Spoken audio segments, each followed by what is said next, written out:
Well, hey there, folks. Let me tell you about this crazy thing that went down on February 11th, 2025. Yup, just a few weeks ago as I'm sitting here in early March.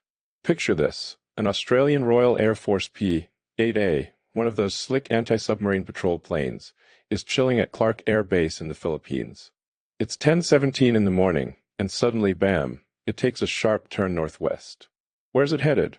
Straight for China's West Sand Islands in the South China Sea, pulling what they call a freedom of navigation stunt. Like, okay, Aussies, we get it. You want to flex a little, right? So this P-8A isn't just cruising for fun. It's packed with gear to sniff out subs, drop sonar buoys, and basically poke around where it's not exactly welcome. By 11:03:00, it crosses into the West Sands airspace, 12 nautical miles deep, mind you, and sets off every radar alarm the Chinese have. The People's Liberation Army, PLA, isn't messing around. Their Southern Theater Command's like, nope, not today, and at 11:12 they scramble two J-16 fighters. These bad boys are sleek, fast, and mean business. Now here's where it gets wild. By 11:19, those J-16s are screaming in at 1.8 Mach, supersonic, low altitude, no hesitation. They get up close and personal with the P-8A and boom, launch infrared flares right in its face. I mean, can you imagine being the Aussie pilot?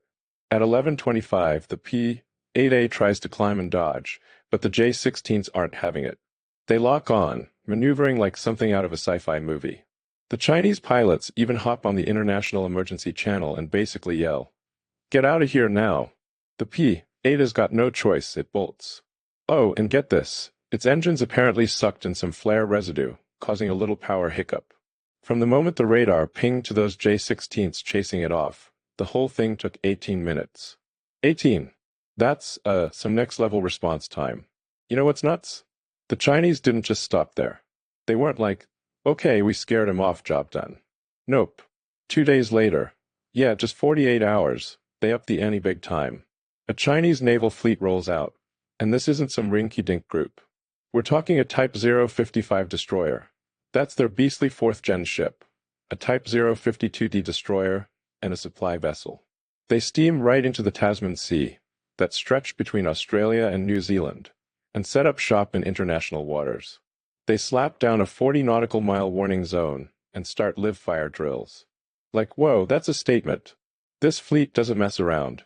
It pushes up to the Coral Sea, northeast of Australia. The Aussies start freaking out. I mean, can you blame them?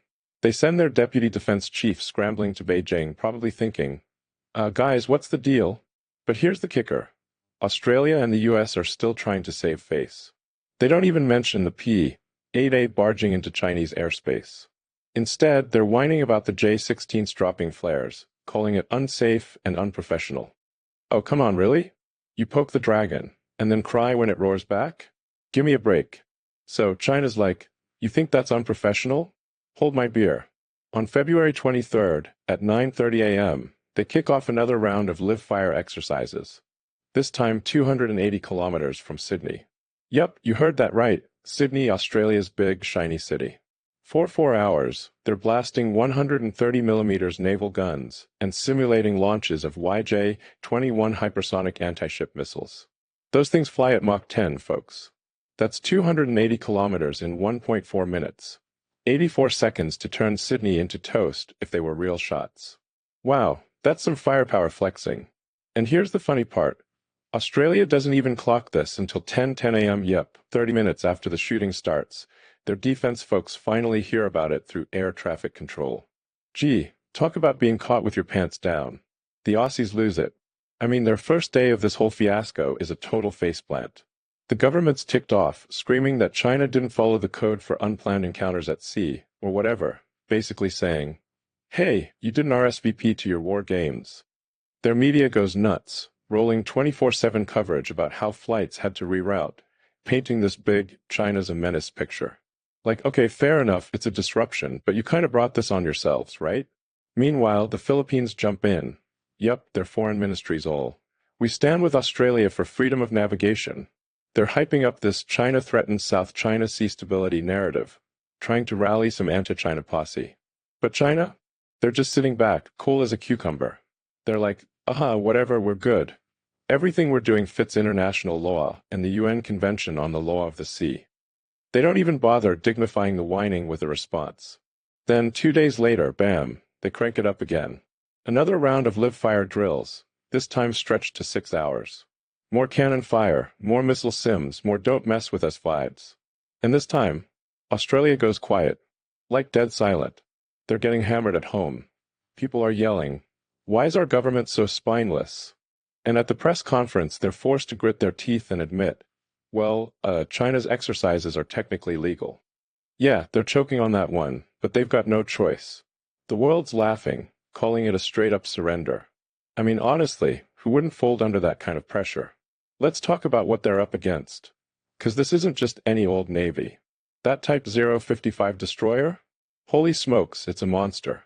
4th gen, 10,000 tons, a floating arsenal. It's got 112 vertical launch cells. Think of it like a missile vending machine.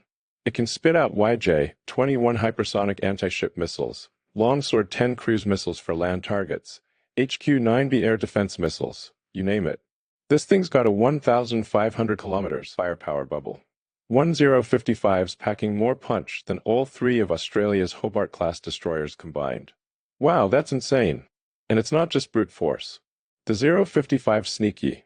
Its radar signatures shrunk down to something like a 300-ton fishing boat, thanks to stealth design and radar-absorbing materials. For gas turbines push it past 30 knots, and its dual-band phased array radar? It's tracking 400 targets at once, and can smack down 100 of them if it wants. Australia's radar tech? Doesn't even come close. In a real fight, their ships wouldn't even see the 055 coming before it's game over. Saturation strikes, then home for dinner. Oh, and it's not just a one-trick pony. This thing's got anti-air, anti-ship, anti-sub, electronic warfare, the works. It could chase down a US carrier group solo if it felt like it. At 1,500 kilometers, it's hitting you while you're still squinting at the horizon. At 1,000 kilometers, your screens are snow, systems fried, and it's casually lobbing precision-guided missiles your way. US carrier planes? They'd see those missile bays open and be like, nope, turning around. Australia's defense? Against this? It's like bringing a slingshot to a tank fight. So yeah, Australia's sweating. And they should be. They've got a landmass 80% the size of China's, killer farmland, top-tier reserves of lead, nickel, silver, uranium, aluminum second in the world, coal third. Tons of pastures, water, resources that China could totally use. Complementary stuff, you know? But here's the rub. Their military budget's a measly 1.9% of GDP. Their navy's got 8 major surface ships, and they can't even cover their northern coast. Plus, they're tied to US surveillance and satellite grids. Against China's fleet? They're toast. So why'd China go so hard so fast? Well, this wasn't just a random flex that it's like, you want to play? Let's play. This whole thing's a message, not just to Australia, but to us here in the US and everyone else watching. China's saying, look, we're not the pushovers we were 30 years ago. Think about it. 1996, Taiwan Strait crisis. They're stuck with shore guns, hoping for the best. 2016, South China Sea arbitration. The Liaoning carriers out there alone, gutsy but outmatched. Now, double carrier groups with Shandong and Liaoning, intercontinental missiles that make the world flinch. Maybe even a 6th-gen fighter buzzing around. Wow, that's a glow-up. They're hypersonic missiles? 1 hour to anywhere on the planet. 20 fighters with engines crushing everyone else's thrust? Check. Drone swarms, unmanned boats, the 055, it's a full-on arsenal. And us? Yeah, we're still the big dogs, but even we've got to admit, this stuff keeps us on our toes. China's not just catching up, they're leapfrogging. That 055 could tail our carriers, and we'd be scrambling to counter it. Australia? They're a speed bump in this equation. Anyway, China's playing chess while everyone else is still figuring out checkers. They've been building this up for decades, smart leaders, big picture thinking. And it's not just about tech or ships, it's personal. They've got this saying, every generation has its mission. For them, it's about shaking off a century of humiliation, standing tall after getting kicked around. You can feel that weight in everything they're doing here.